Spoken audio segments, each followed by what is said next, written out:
এবারে রসুল প্রেমী হলো প্রকৃত ঈমান। রসুল প্রেমী হলো প্রকৃত ঈমান এ বিষয়ে আলোচনা করবেন বরিশাল সাকরাল সিনিয়র মাদ্রাসার সাবেক অধ্যক্ষ, চন্দ্র মাসের সঠিক তারিখ বাস্তবায়ন কমিটির মহাসচিব মাওলানা মোহাম্মদ রফিকুল ইসলাম। মাওলানা মোহাম্মদ রফিকুল ইসলাম হুজুরকে আলোচনা শুরু করার জন্য অনুরোধ করছি।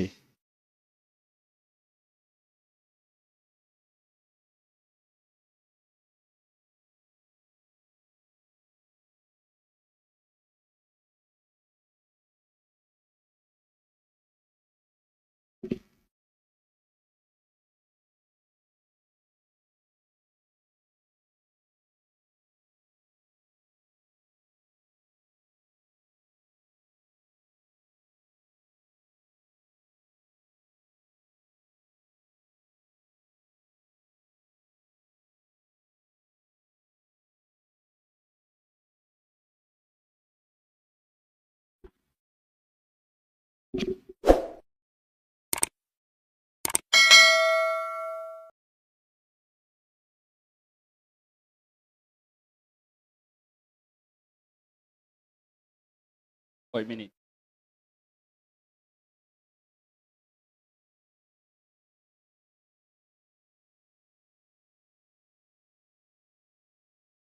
আসসালামু আলাইকুম রহমতুল্লাহি বারাকাতুহু।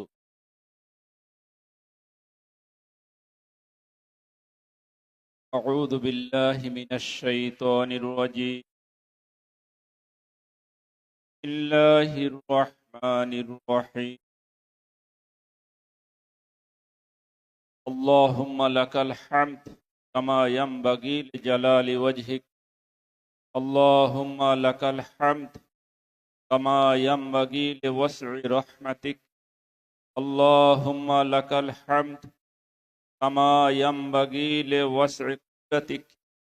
আল্লাহুম্মা লাকাল হামদ কামা ইয়ানবাগি লিওয়াস'i রাহমাতিক। আল্লাহুম্মা লাকাল হামদ কামা ইয়ানবাগি কামা হাক্কুহু। ওয়াসসালাতু ওয়াসসালামু আলা সাইয়্যিদিল আমবিয়া ওয়াল মুরসালিন ওয়া আলা আলিহি ওয়া আজওয়াজিহি ওয়া যুররিয়াতিহি ওয়া আহলি বাইতিহি ওয়া ইতরাতিহি শরীফ ইলা ইয়াউমিল কিয়ামাহ ওয়া আলা আসহাবিহি আজমাইন ওয়া আলা জামি'ত তাবিঈন ওয়া আলা জামি'i তাবি'ীন ওয়া আলা জামি'i ইবাদিল্লাহিস সালিহিন। আল্লাহুম্মা সাল্লি আলা সাইয়্যিদিনা মুহাম্মদ আন-নাবিয়্যিল উম্মি ওয়া আলিহি ওয়া সাল্লিম। খানকা মাদানিয়া কাসিমিয়া কর্তৃক আয়োজিত 12 দিন ব্যাপী পবিত্র ঈদ মিলাদুন নবী সাল্লাল্লাহু আলাইহি ওয়াসাল্লাম মাহফিলের আজকের এই তৃতীয় দিনের মাহফিলের মুআজ্জাজ মুহতারাম সদরে জলসা উপস্থিত হাজারাতে উলামায়ে কিরাম, মদিনা জামায়াতের মুবাল্লিগিন, মুতাআল্লিকিন, আলিকিন, মুহিব্বিন এবং সাধারণ মুমিন মুসলিম ভাই ও বোনেরা, আল্লাহ তাআলার দরবারে লাখো কোটি শুকর যে মহান রব্বুল আলামিন আমাদেরকে পৃথিবীর সকল কিছু থেকে বিচ্ছিন্ন হয়ে মুহাম্মদুর রাসূলুল্লাহ সাল্লাল্লাহু আলাইহি ওয়াসাল্লাম এর প্রেমে হৃদয় উদ্ভাসিত করে এই পবিত্র ঈদ মিলাদুন নবী মাহফিলে একত্রিত হওয়ার, উপস্থিত হওয়ার তৌফিক দান করেছেন। বলি আলহামদুলিল্লাহ। আরো জোরে বলি আলহামদুলিল্লাহ। আরো জোরে বলি আলহামদুলিল্লাহ।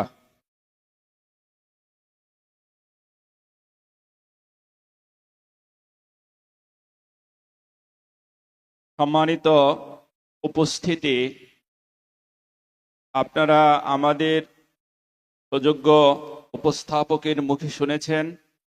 আমার আলোচনার বিষয় হলো রাসূলুল্লাহ সাল্লাল্লাহু আলাইহি ওয়াসাল্লাম এর মুহাব্বত ঈমান, বা ঈমান হলো মুহাম্মদ সাল্লাল্লাহু আলাইহি ওয়াসাল্লাম এর মুহাব্বত। এর উপরে আমরা আলোচনা করব এবং শুনবো আমলের নিয়তে। আল্লাহ পাক প্রথমত আমাকে আমল করার তৌফিক দান করুন এবং সাথে সাথে আমাদের সকলকে আমল করার তৌফিক দান করুন, বলি আমিন। প্রথমে আমাদের জানা দরকার মোহাব্বত কি। যেহেতু আমাদের খানকা শরীফে আলোচনা অনেকটা সেমিনার টাইপের আলোচনা, তাত্ত্বিক আলোচনা, সুতরাং এখানে আজকের মজলিসে অনেক সাধারণ ভাইয়েরও আছে, লানেম ভাইদের পাশাপাশি। জন্য আমরা আরবি এবং বাংলা কোট করলে সময় বেড়ে যাবে। সময়ের দিকে লক্ষ্য রেখে কিছু কিছু বিষয় আমি সরাসরি বাংলায় বলছি। মোহাব্বত, এটার প্রত্যেকটা শব্দ, যে কোনো ভাষার প্রতিটা শব্দ, সেটা আরবি ভাষার হোক, বাংলা ভাষার হোক, ইংরেজি ভাষার হোক, যে কোনো ভাষার প্রত্যেকটা শব্দের দুইভাবে বিশ্লেষণ হয়। একটা হলো শব্দটির শাব্দিক অর্থ, ভোকাবুলারি। আরেকটি হলো শব্দটা পরিভাষাগতভাবে, ইস্তেলাহিভাবে কি অর্থ প্রদান করে। তো মোহাব্বত শব্দের শাব্দিক অর্থ বিভিন্ন লোগাতে যা লিখেছে তার জিস্ট হলো আল মাইলু, কারো প্রতি কোনো ধরনের স্বার্থ ছাড়া বিনা স্বার্থে অতীন্দ্রিয়ের মাধ্যমে। একটা হলো ইন্দ্রিয় পাঁচটা, হাত, ত্বক, জিহ্বা, নাক, চোখ, কান, আর হলো ত্বক মানে চামড়া। এই পাঁচটা হলো ইন্দ্রিয় শক্তি। আর এই পাঁচটার বাহিরে একটা শক্তি আছে, সেটা হলো অতীন্দ্রিয়, যেটা এই পাঁচটাকে কন্ট্রোল করে, অথবা এই পাঁচটার অনুভূতি শক্তিটাকে যে এধরাক করে, যে অনুধাবন করে ভিতর থেকে, অর্থাৎ আমাদের জ্ঞান শক্তি। তো কোন ধরনের ইন্দ্রিয় দ্বারা যেটা করা হয়, সেখানে ব্যক্তির কোনো না কোনো ধরনের ভোগের চিন্তা থাকে, আরামায়েশের চিন্তা থাকে। আর অতীন্দ্রিয় বা স্পিরিচুয়াল ভাবে যেটা অর্জিত হয়, সেখানে ভোগ বা বস্তুবাদের কোনো চিন্তা সেখানে থাকে না, বস্তুবাদ মুক্ত হয়।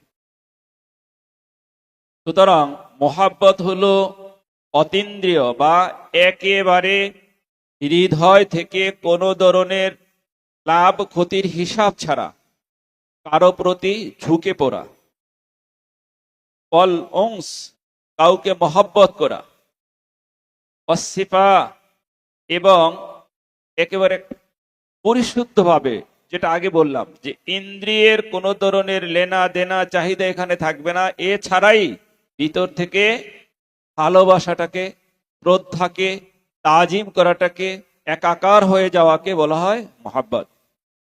বলি আলহামদুলিল্লাহ।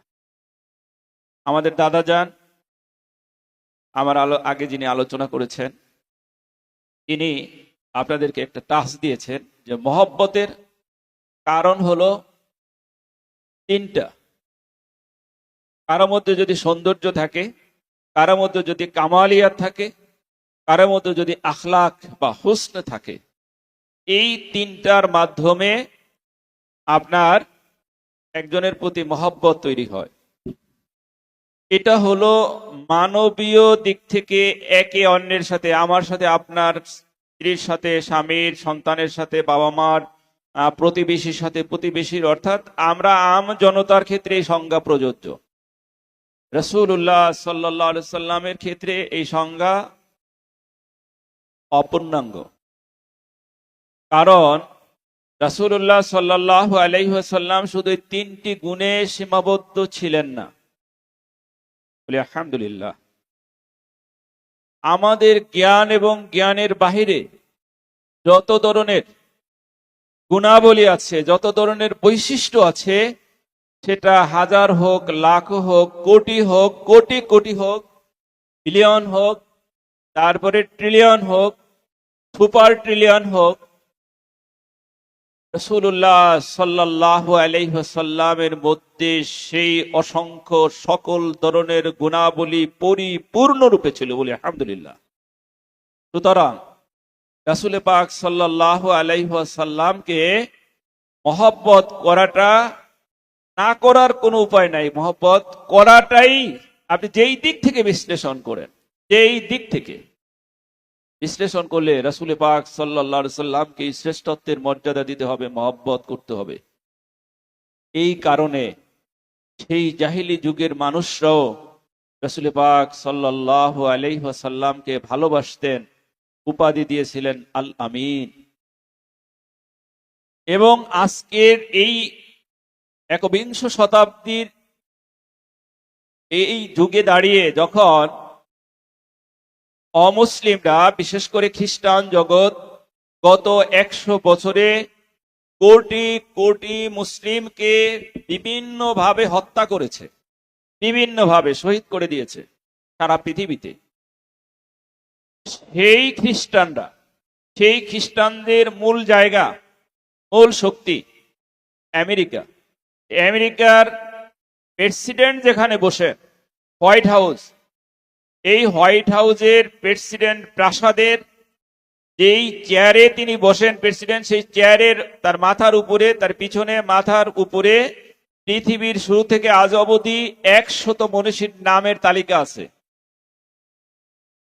একদিকে তারা মুসলিমকে, গত 100 বছরে কোটি কোটি মুসলিমকে খ্রিস্টানরা হত্যা করেছে, আর অপরদিকে সেই মুসলিমদের প্রবর্তক যিনি, সেই মুসলিমদের রাহনুমা যিনি, সেই মুসলিমদের সারে যিনি, সেই মুসলিমদের নেতা যিনি, সেই মুহাম্মদুর রাসূলুল্লাহ সাল্লাল্লাহু আলাইহি সাল্লাম এর গুণাবলীতে মুগ্ধ হয়ে, বাধ্য হয়ে তারা ওই 100 জন মানুষের সিরিয়ালের ক্রমধারার 1 নম্বরে মুহাম্মদ সাল্লাল্লাহু আলাইহি সাল্লামের নাম লিখতে, টানাইতে বাধ্য হয়েছে। আজকেও সেটা আছে, সুবহানাল্লাহ।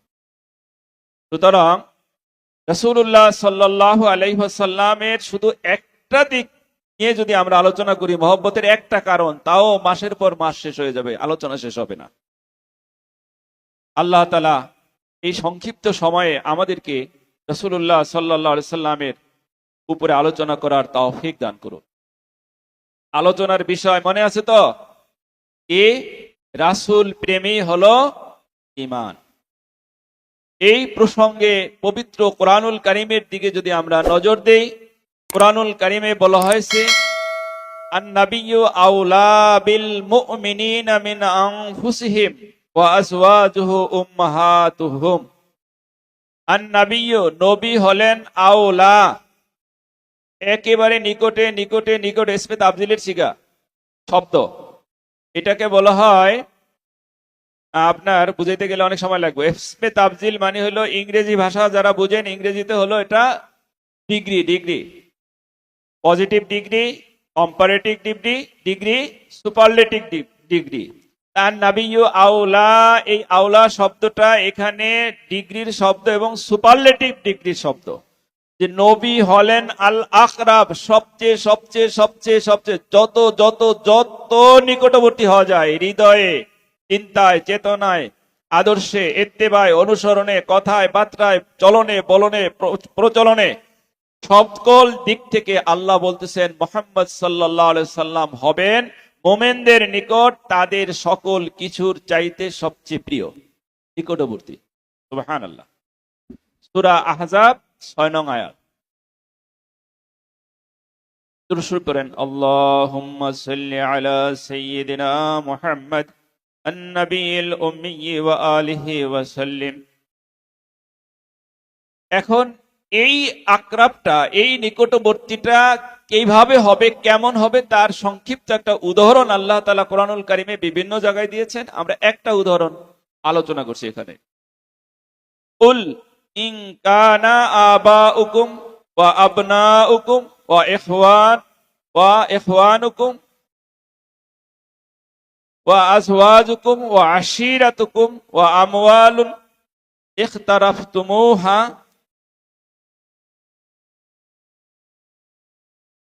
وتجارة تخشون كسادها ومساكن ترضونها أحب إليكم من الله ورسوله وجهاد في سبيله فتربصوا حتى يأتي الله بأمره والله لا يهدي القوم الفاسقين সূরা আত-তাওবা আয়াত নাম্বার 24। কিভাবে আমি রাসূলকে নিকটতম মনে করব, জ্ঞান করব এবং বাস্তবায়ন করব, তার একটা উদাহরণ আল্লাহ তাআলা এই আয়াতে কারিমায় দিয়েছেন।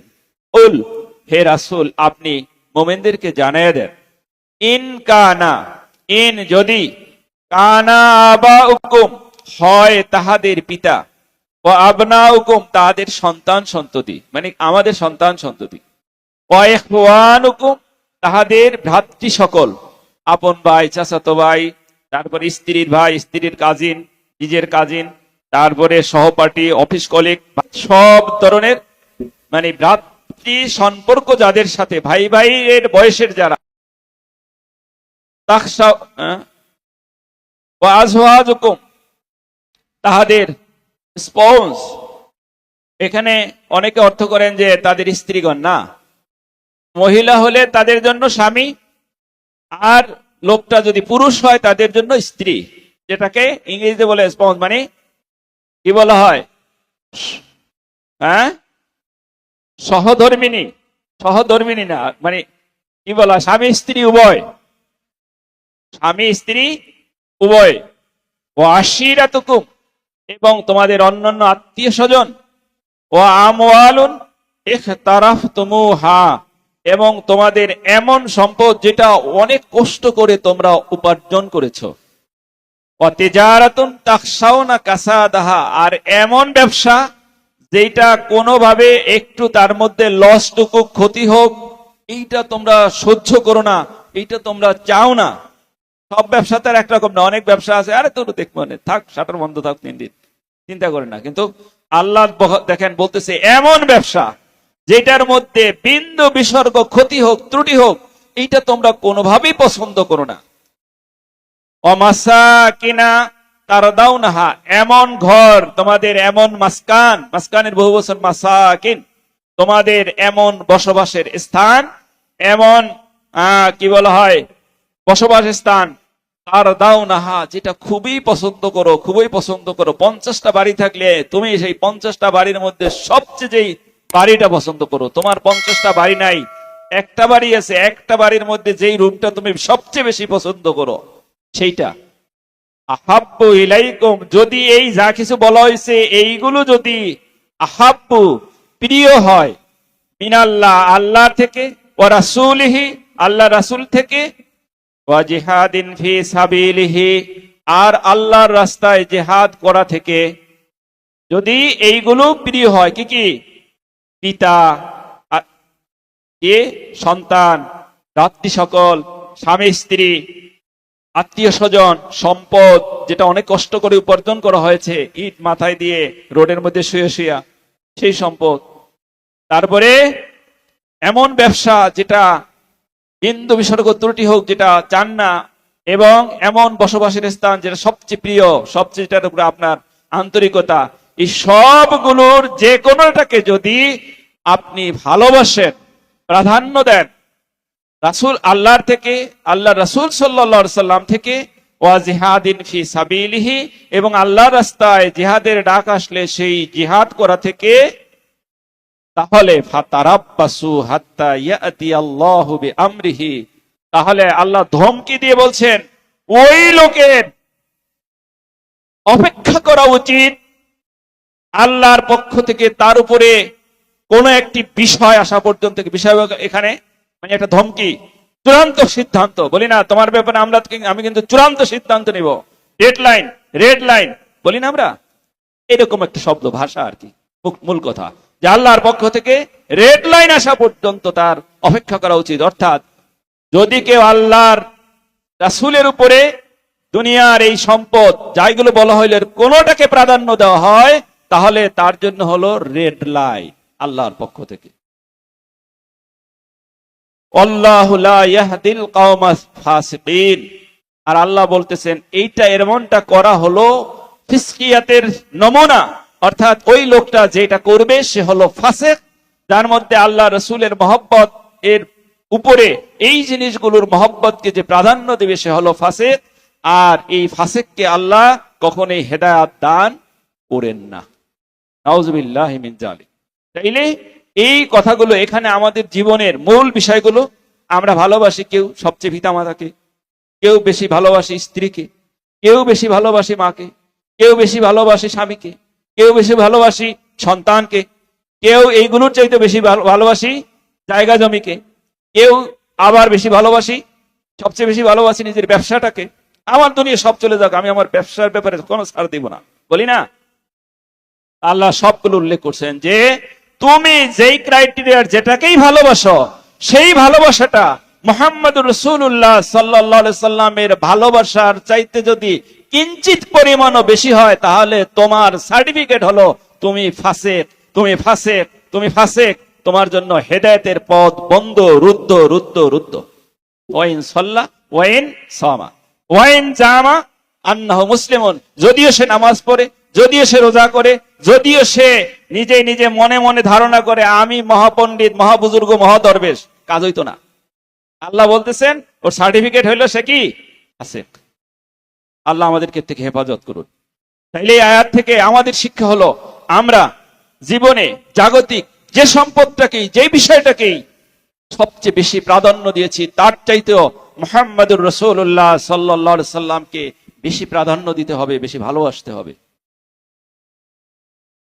আল্লাহ তাআলা এই প্রসঙ্গে অন্য আরেকটি আয়াতের মধ্যে, এইটা হলো সূরা তাওবা 24 নম্বর আয়াত, অন্য আয়াতে আল্লাহ বলছেন বিসমিল্লাহির রহমানির রহিম, ইন্না আরসালনাকা শাহিদাও ওয়া মুবাশশিরাও ওয়া নাযীরা, নিশ্চয়ই হে রাসূল আপনাকে আমি প্রেরণ করেছি শাহিদান, সাক্ষী হিসাবে, ও মুবাশশিরান, সুসংবাদ দানকারী হিসাবে, ও নাযীরান, ভয় প্রদর্শনকারী হিসাবে। কেন? লিতুমিনু বিল্লাহ, হে ঈমানদারেরা, সুতরাং তোমাদের উচিত হলো তোমরা ঈমান আনবে আল্লাহর উপরে, ওয়া রাসূলিহি, এবং তার রাসূল মুহাম্মদ সাল্লাল্লাহু আলাইহি ওয়াসাল্লামের উপরে, ওয়া তুআজ্জিরুহু, এবং মুহাম্মদ সাল্লাল্লাহু আলাইহি ওয়াসাল্লামকে জীবনের সব কিছু দিয়ে সহযোগিতা করবে, সাহায্য করবে, তার ইমদাদ করবে, তার খাদেম খেদমত করবে, খাদেমে পরিণত হবে। অতুয়াক্কিরুহু, এবং তাকে সবচেয়ে সর্বোচ্চ সম্মান প্রদর্শন করবে। এই ঈদে মিলাদুন নবী মাহফিল হলো রাসূল পাক সাল্লাল্লাহু আলাইহি সাল্লামের সম্মানের মাহফিল। আমরা শেষে উপসংহারে সে বিষয়ে আলোচনা করব। আর দেখেন, যারা ওলামায়ে কেরাম আছে তারা খুব ভালো বুঝবেন, আপনারাও বুঝবেন, কিন্তু বুঝাইতে একটু সময় লাগবে, কিন্তু সময় তো খুব কম। আল্লাহ তাআলা এখানে লিতুমিনু বিল্লাহ, আল্লাহর কথাটা আগে আনছেন ঈমানের ক্ষেত্রে, ওয়া রাসূলিহি এর পরে আনছেন, কিন্তু সম্মান এবং তাজিম করার ক্ষেত্রে আল্লাহ তাআলা রাসূলকে আগে আনছেন, আর আল্লাহর তাসবিহ পড়াটাকে পরে নিছেন। বলুন সুবহানাল্লাহ। ঈমানের ক্ষেত্রে আল্লাহকে আগে আনছেন, তাওহীদ আগে, তারপর রিসালাত, কিন্তু সম্মানের ক্ষেত্রে, তাজিমের ক্ষেত্রে, ইমদাদের ক্ষেত্রে, সাহায্য করার ক্ষেত্রে রাসূলুল্লাহ সাল্লাল্লাহু আলাইহি সাল্লামকে সাহায্য করা, রাসূলুল্লাহ সাল্লাল্লাহু আলাইহি সাল্লামকে সম্মান করার আলোচনাটা আয়াতের মধ্যে আগে আনছেন। ওয়া তুআজ্জিরুহু ওয়া তুওয়াক্কিরুহু, বলেন আলহামদুলিল্লাহ। এরপরে বলছেন ওয়া তুসাব্বিহুহু বুকরাতাও ওয়া আসিলা, এরপরে বলছেন এরপরে তুমি আগে আল্লাহর রাসূলকে তুমি সম্মান করবে, আগে আল্লাহর রাসূলকে তুমি ভালোবাসবে, তাকে সর্ব ধরনের সাহায্য সহযোগিতা করবে, আর এরপরে তুমি সকাল ও সন্ধ্যায় তুসাব্বিহুহু তাসবিহ পড়বে, পবিত্রতা বর্ণনা করবে আল্লাহর। বুকরাতান, সকালে, বুকরাতান হলো ফজরের আজান শোবে সাদেক হওয়া থেকে শুরু করে ইশরাকের শেষ টাইম পর্যন্ত, এটাকে বলা হয় বুকরা, বুকরাতান। ওয়া আসিলা, আর আসিলা হলো আসরের ওয়াক্ত হওয়া থেকে এশার ওয়াক্ত হওয়া পর্যন্ত মাঝখানের এই সময়টা হলো আসিলা। দেখেন, মানে মাওজা ইস্তেশাদ কি পয়েন্ট হলো, বুঝার বিষয় হলো ঈমানের ক্ষেত্রে প্রাধান্য আল্লাহর, আর সম্মানের ক্ষেত্রে, সাহায্য করার ক্ষেত্রে, ইত্তেবা করার ক্ষেত্রে প্রাধান্য কার? মুহাম্মদুর রাসূলুল্লাহ সাল্লাল্লাহু আলাইহি সাল্লামের। এইটা নির্দেশ কার? আল্লাহ। সুবহানাল্লাহ। তাইলে এই আয়াত থেকে আমরা পেলাম রাসূল পাক সাল্লাল্লাহু আলাইহি সাল্লামকে মহব্বত করার অর্থ হলো আল্লাহর হাবিবের নামে যখনই যেখানে যেভাবে ডাক আসবে সেই ডাকে সেই কাজে আমাদেরকে ঝাঁপিয়ে পড়তে হবে নিজের ইস্তেতাত সার্বিক সামর্থ্য নিয়ে।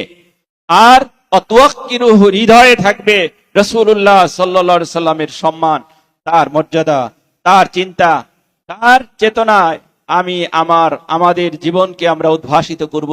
এটাই হলো এই আয়াতের শিক্ষা। আল্লাহ আমাদেরকে তৌফিক দান করেন। এইটা হলো এতক্ষণ যে আলোচনা করলাম। এরপরে এতক্ষণ যে আলোচনা করলাম এটা হলো সূরা আল ফাতাহ, সূরা আল ফাতাহ 8 এবং 9 নম্বর আয়াত। এরপরে আল্লাহ তাআলা এই প্রসঙ্গে আরো বলেছেন, কি বলছেন? আপনি এখন মহব্বতটা, এই যে সম্মানটা কেমনে করবেন, আমি একবার টাচ দিছি একটা একটা করে। সম্মান করতে বলছেন, সম্মান কিভাবে করবে আল্লাহ শিক্ষা দিচ্ছেন। ইয়া আইয়ুহাল্লাযীনা আমানু লা তারফাউ আসওয়াতাকুম ফাওকা সাওতিন নাবিয়্যি ওয়া লা তাজহারু লাহু বিল কওলি কাজাহরি বা'দিকুম লিবা'দিন আন তাহবাতা আমালুকুম ওয়া আনতুম লা তাশউরুন। সম্মান আপনি কিভাবে করবেন রাসূলকে, তার উদাহরণ আল্লাহ দিচ্ছেন। ইয়া আইয়ুহাল্লাযীনা আমানু, একটা উদাহরণ, এটা চূড়ান্ত না, একটা উদাহরণ দিচ্ছেন এখানে শুধু। আমার রাসূলের সম্মান, আমার হাবিবের সম্মান তোমাদের কাছে এমন হবে, এমন হওয়া উচিত, এমন হওয়া চাই। হে মুমিনেরা, লা তারফাউ, তোমরা আওয়াজ উঁচু করবে না, আসওয়াতাকুম, তোমাদের ভাষাটা, তোমাদের মুখের আওয়াজটাকে তোমরা উঁচু করবে না, ফাওকা সাউতিন নাবিয়্যি, আমার রাসূলের আওয়াজের উপরে। সুবহানাল্লাহ। সম্মান কাকে বলে? কশ্চিন কালেও কখনোই আমার রাসূলের আওয়াজের উপরে তোমাদের কণ্ঠস্বর যেন উঁচু না হয়। আর কি? ওয়ালা তাজহারু লাহু বিল কওলি কাজহরি বা'দিকুম লিবা'দিন, আর তোমরা পরস্পরের সাথে, একে অন্যের সাথে, ছাত্র শিক্ষকের সাথে, সন্তান মা বাবার সাথে, স্বামী স্ত্রীর সাথে, শ্রমিক তার মালিকের সাথে, মালিক তার শ্রমিকের সাথে, তোমরা একে অন্যের সাথে, সে শ্রদ্ধার পাত্র হোক, সমবয়সী হোক, আর নিচের স্নেহের পাত্র হোক, তাদের সাথে যে শব্দ চয়নে, যে ভাষায়, যে ল্যাঙ্গুয়েজে, যে আর্টে তোমরা কথা বলো, কোন অবস্থাতেই আমার রাসূলের ক্ষেত্রে সে আর্ট, সে শব্দ চয়ন, সে ধরনের কথা, সে বাচন ভঙ্গি চলবে না, চলবে না, চলবে না। সুবহানাল্লাহ। পরিষ্কার বলছে কি, লা তাজহারু, খবরদার প্রকাশ করো না, লাহু, আমার রাসূলের উদ্দেশ্যে, বিল কাউলি, কথার মধ্য দিয়ে এমন শব্দ চয়ন প্রকাশ করো না, কাজহরি বা'দিকুম লিবা'দিন, যে শব্দগুলো তোমরা একে অন্যের সাথে অহরহ প্রয়োগ করো। যদি এমনটা করো কি হবে? তাহবাতা আমালুকুম, তোমাদের জীবনের যত মকবুল ইবাদত আছে সব আমলগুলো বরবাদ হয়ে যাবে। তাহবাতা, ধ্বংস হয়ে যাবে। আমালুকুম, তোমাদের আমলগুলো, আনতুম লা তাশউরুন, বুঝে ওঠার আগে তুমি অনুধাবনও করতে পারবে না। তোমার আমলটা যে ধ্বংস হয়ে গেল এইটা তুমি বুঝে উঠতে পারবে না। বন্ধুগণ মুআজ্জাজ মুহতারাম, কুরআনুল কারীমের প্রত্যেকটা আয়াত, প্রতিটা সূরা অবতীর্ণ হওয়ার শানে নজুল থাকে। এই আয়াত নাজিল হওয়ার শানে নজুল হলো এই যে এই আল্লাহ পাক কঠিন কথাগুলো বলছেন, কাকে লক্ষ্য করে জানেন? শুনলে শিহরে উঠবেন। হযরত আবু বকর এবং হযরত উমর ফারুক রাদিয়াল্লাহু তাআলা আনহুকে লক্ষ্য করে। এই দুইজন হলেন উম্মতের শ্রেষ্ঠ। সুবহানাল্লাহ। ঘটনা প্রবাহ রাসূলুল্লাহ সাল্লাল্লাহু আলাইহি সাল্লামের কাছে মদিনার উপকণ্ঠ থেকে, পার্শ্ববর্তী এলাকা থেকে একটা প্রতিনিধি দল আসছে। এসে বললেন, ইয়া রাসূলুল্লাহ, আমরা সব কাউম ইসলাম গ্রহণ করেছি, কিন্তু আমাদের কাউমের মধ্যে তালিমাতের কোনো ব্যবস্থা নাই, কোনো যোগ্য লোক নাই। আমাদেরকে মুআল্লিম দিন, প্রশিক্ষক দেন, শিক্ষক দেন। এইটুকু কথা। সামনে সাহাবায়ে কেরামও বসা, খুব কাছে হযরত আবু বকর সিদ্দিক রাদিয়াল্লাহু তাআলা আনহু এবং হযরত ওমর ফারুক রাদিয়াল্লাহু তাআলা আনহু বসা। রাসূলুল্লাহ সাল্লাল্লাহু আলাইহি সাল্লাম কিছু বলার আগেই ওনরা একজনে হযরত আবু বকর রাদিয়াল্লাহু তাআলা আনহু একজনের নাম বলছেন।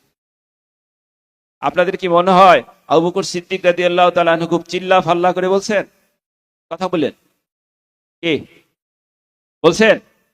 কারণ আবু বকর সিদ্দিক রাদিয়াল্লাহু তাআলা আনহু বাজান আমাদের মুর্শিদ কিবলার জবান মুবারকে, বাজান কিবলার জবান মুবারকে আপনারা বহুবার শুনেছেন এই আলোচনা যে হযরতে সিদ্দিকে আকবর রাদিয়াল্লাহু তাআলা আনহু এক মজলিসে উপস্থিত ছিলেন। ওই মজলিসের মধ্যে রাসূলুল্লাহ সাল্লাল্লাহু আলাইহি সাল্লাম বললেন, মানুষের এমন 300টি স্বভাব আছে, এই 300টি স্বভাবের কোনো একটি স্বভাব যদি তার মধ্যে থাকে তাইলে তার জান্নাতে যাওয়ার জন্য একটা স্বভাব যথেষ্ট।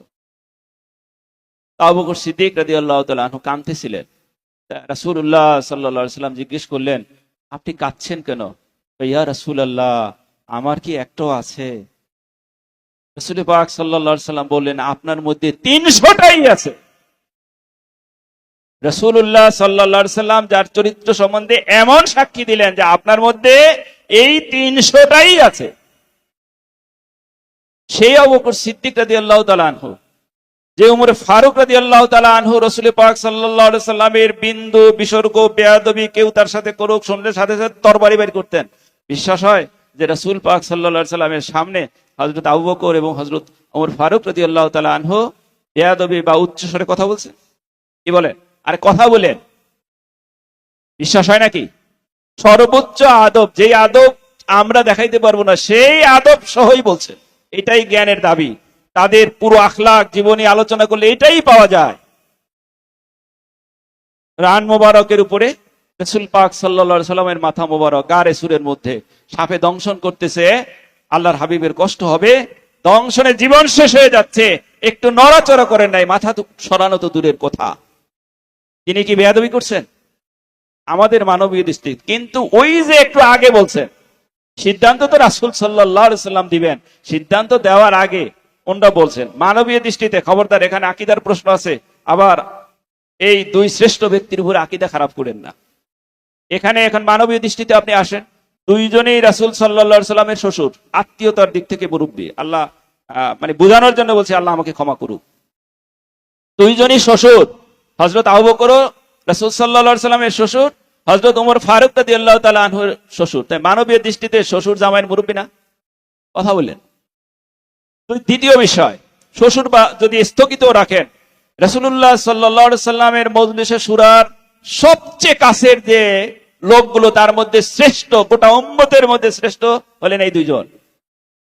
তো ওনাদের তো একটা দাবি থাকতেই পারে, পারে না? কি করে আমাদের মুর্শিদ কেবলার সাথে যারা সার্বক্ষণিক থাকেন এখন সব সময় একেবারে শয়নে স্বপনে, তো আমরাও তো অনেক সময় অনেক মানে আগের হওয়ার পরেও, বয়স্ক হওয়ার পরেও আয়সা তাদের, মাসুদ ভাই একটু বাজানকে সালামটা এইভাবে একটু দিয়েন যদি দয়া করে, বলি না? কি বলেন, বলি না? এটা একটা সিস্টেম, এটা একটা দাবি। তো সেই দাবি থেকে ওনরা শুধু আগে বলছেন, কে? হযরতে আবু বকর, হযরত উমরে ফারুক রাদিয়াল্লাহু তাআলা আনহু। সাথে সাথে আয়াত নাজিল করছেন আল্লাহ, আর বলতেছেন, খবরদার আমার রাসূলের সামনে কে আবু বকর, আর কে ওমর, কে অমুক, কে তমুক, আমি এটা দেখব না। আনতাহাবাতা আমালুকুম, তোমাদের আমল বরবাদ হয়ে যাবে যদি আমার রাসূলের সামনে আগে আগে কথা বলো। যেখানে আবু বকর রাদিয়াল্লাহু তাআলা আনহু, যেখানে ওমর ফারুক রাদিয়াল্লাহু তাআলা আনহুকে আল্লাহ তাআলা ধমকি দিয়েছেন, সেখানে আপনি আমি কে? এই যুগের মোল্লা মৌলবী কে? কি ধরনের ভাষা, কি ধরনের কথা, তালাক খাওয়ান্নিয়া, নাউজুবিল্লাহ। হ্যাঁ, ইন্টারন্যাশনাল বক্তা কি বলে? তালাক খাওয়ান্নিয়া। খাদিজাতুল কুবরা রাদিয়াল্লাহু তাআলা আনহাকে বলছেন তালাক খাওয়ান্নিয়া। আল্লাহ বলছেন কি, লা তাজহারু, সাবধান, পরস্পরের সাথে যে শব্দ ব্যঞ্জনায়, যে আর্টে, যে কি বলা হয় এটাকে, যে শব্দ চয়নে কথা বলো, এই শব্দ চয়নে আমার রাসূলের ক্ষেত্রে, আমার রাসূলের পরিবার পরিজনের ক্ষেত্রে, আহলে বাইতের ক্ষেত্রে কথা বলা যাবে না। তো এইটা একটা উদাহরণ দিয়েছেন আল্লাহ। আমরা বুঝতে পারছি তো মহব্বত এবং সম্মান। আল্লাহ পাক আমাদেরকে বুঝার তৌফিক দান করুন। এবার আসেন এই মহব্বত এবং এই সম্মান, এবার এটা তো হলো বাহ্যিক দিক। ভিতর থেকে আপনি কিভাবে, আমি কিভাবে অনুসরণ করব, সেটাও আল্লাহ বলে দিয়েছেন। ফালা ওয়া রাব্বাকা, ফালা ওয়া রাব্বিকা লা ইউমিনুনা হাত্তা ইউহাক্কিমুকা ফীমা শাজারা বাইনাহুম তুম্মা লা ইয়াজিদু ফি আনফুসিহিম হারাজান মিম্মা কাওয়াইতা ওয়া ইউসাল্লিমু তাসলিমা। সূরা আন-নিসা 35 নম্বর আয়াত। ফালা, আল্লাহ শপথ করতেছেন, আল্লাহ শপথ করে বলতেছেন, ফালা ওয়া রাব্বিকা, আপনার প্রভুর নামে শপথ, লা ইউমিনুনা, তারা কখনোই ঈমানদার হবে না। এই আসছে লা ইউমিনুনা, ঈমানদার হবে না, মুমিন হবে না, হাত্তা ইউহাক্কিমুকা ফীমা শাজারা বাইনাহুম, যেই ব্যাপারে তাদের পরস্পরের মধ্যে কোনো ধরনের মনোমালিন্য হয়েছে, তর্ক বিতর্ক হয়েছে, মানে যুক্তি তর্ক হয়েছে, মতাদ্বৈততা সৃষ্টি হয়েছে, এই সকল ব্যাপারে তারা রাসূলুল্লাহ সাল্লাল্লাহু আলাইহি সাল্লামকে যতক্ষণ না অন্তরের দিক থেকে সালিস ফয়সালাকারী হিসাবে মেনে না নিবে এবং তিনি যা ফয়সালা দিবেন সেই ফয়সালার সামনে ইউসাল্লিমু তাসলিমা, চূড়ান্ত ভাবে আত্মসমর্পণ না করবে এবং হৃদয়ের ভিতরে কোন ধরনের কি, কেন, এরকম করলো কেন, এরকম করলে ভালো হইতো, কোন কোশ্চেন রাখা যাবে না। একদম সেফা, ওই যে সংজ্ঞার মধ্যে বলা হয়েছে, অন্তরটা একদম ঝকঝকে পরিষ্কার থাকবে রাসূলুল্লাহ সাল্লাল্লাহু আলাইহি সাল্লামের ব্যাপারে। এইরকম যদি না হয়, আল্লাহ শপথ করে বলছেন, রাসূলুল্লাহ সাল্লাল্লাহু আলাইহি সাল্লামের উপরে এই আত্মসমর্পণ না থাকলে সে যত কলেমা পড়ুক, যত জিকির করুক, যত তাসবিহ পড়ুক, যত নামাজ পড়ুক, ফালা ওয়া রাব্বিকা লা ইউমিনুনা, তারা ঈমানদার হবে না, ঈমানদার হবে না, ঈমানদার হবে না। নাউজুবিল্লাহ। বুঝতে পেরেছেন? তাহলে রাসূলুল্লাহ, আল্লাহ সাক্ষ্য দিচ্ছেন শপথ করে যে রাসূলুল্লাহ সাল্লাল্লাহু আলাইহি ওয়াসাল্লামের বিচার, ফয়সালা এবং তার আদর্শ, তার ইত্তেবা মনের থেকে কি, কেন, কেমন, এই সমস্ত ধরনের প্রশ্ন বাদ দিয়ে পরিষ্কার পরিচ্ছন্নভাবে হৃদয় থেকে পরিপূর্ণরূপে মেনে নেওয়ার নামই হলো, মহব্বতের নামই হলো ঈমান। এছাড়া আপনি ঈমানদার হবেন না। এইটা তো হইলে কেমনে, এইটা কেমনে বললেন রাসূল সাল্লাল্লাহু আলাইহি ওয়াসাল্লাম, কেন বললেন, ইত্যাদি ইত্যাদি। এরপরে আল্লাহ এবার চূড়ান্ত ফয়সালা দিচ্ছেন এই ব্যাপারে। আপনি রাসূলুল্লাহ সাল্লাল্লাহু আলাইহি সাল্লামেরই মহব্বত পাইলেন, মহব্বতটা হলো ঈমান, মহব্বত করা ছাড়া ঈমান হবে না, এটা পরিষ্কার কোরআনে বলে দিয়েছে।